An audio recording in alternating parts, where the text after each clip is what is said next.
ഒന്നര ആഴ്ചയോളമാണ് big boss അവസാനിക്കാൻ ബാക്കിയുള്ളത്. ബിഗ് ബോസ് മലയാളം സീസൺ 6-ലെ പ്രധാന മത്സരാർത്ഥികളാണ് ജിൻഡോയും ജാസ്മിനും. ഇരുവരും പലപ്പോഴും ഷോയിൽ ഏറ്റുമുട്ടാറുണ്ട്. ഇത്തരത്തിൽ ഗബ്രിയുടെ പേര് പറഞ്ഞായിരുന്നു ഇന്ന് രണ്ടാളും ഏറ്റുമുട്ടിയത്. ജിൻഡോ, ജാസ്മിൻ, സായി, അഭിഷേക് തുടങ്ങിയവർ ഒരുമിച്ച് പീപ്പിൾസ് റൂമിൽ വിശ്രമിക്കുകയായിരുന്നു. ഇതിനിടയിൽ ഇങ്ങനെയിരിക്കുന്ന സമയങ്ങളിലാണ് ജാസ്മിൻ ഗബ്രിയെ വല്ലാണ്ട് മിസ് ചെയ്യുന്നതെന്ന് ജാസ്മിൻ പറഞ്ഞത്.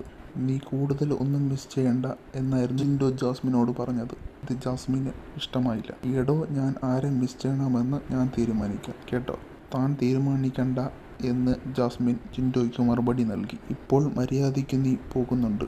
കൂടുതൽ വളച്ചൊടിച്ച് സ്വപ്നങ്ങൾ കണ്ട് നീ വേറെ പണി മേടിക്കാനാണോ" എന്ന് ജിൻഡോ ഇതിനു മറുപടി പറഞ്ഞത്. "എൻ്റെ സ്വപ്നം എന്താണെന്ന് താൻ തീരുമാനിക്കേണ്ടെന്ന് ജാസ്മിൻ പറയുന്നുണ്ട്. നിങ്ങളുടെ ഫണ്ണൊന്നും നിങ്ങൾ എൻ്റെ അടുത്തേക്ക് കൊണ്ടുവരണ്ടെന്നാണ് ശേഷം ജാസ്മിൻ പറയുന്നത്. ശേഷം ഇരുവരും വലിയ തർക്കത്തിലേക്ക് പോകുന്നുണ്ട്. ജിൻഡോ നുണയനാണെന്ന് ജാസ്മിൻ പറയുമ്പോൾ ജാസ്മിൻ ഒരു നുണയും പറയാറില്ലെന്നാണ് ജിൻഡോ കളിയാക്കി പറഞ്ഞത്. ഇതെല്ലാം കേട്ട് അഭിഷേകും സായും ഋഷിയും അവിടെ ഇരിപ്പുണ്ട്. അതേസമയം ഇനി 1.5 ആഴ്ചയോളമാണ് ബിഗ് ബോസ് അവസാനിക്കാൻ ബാക്കിയുള്ളത്. നിലവിൽ 10 മത്സരാർത്ഥികൾ ആണ് ഈ ഷോയിൽ ഉള്ളത്.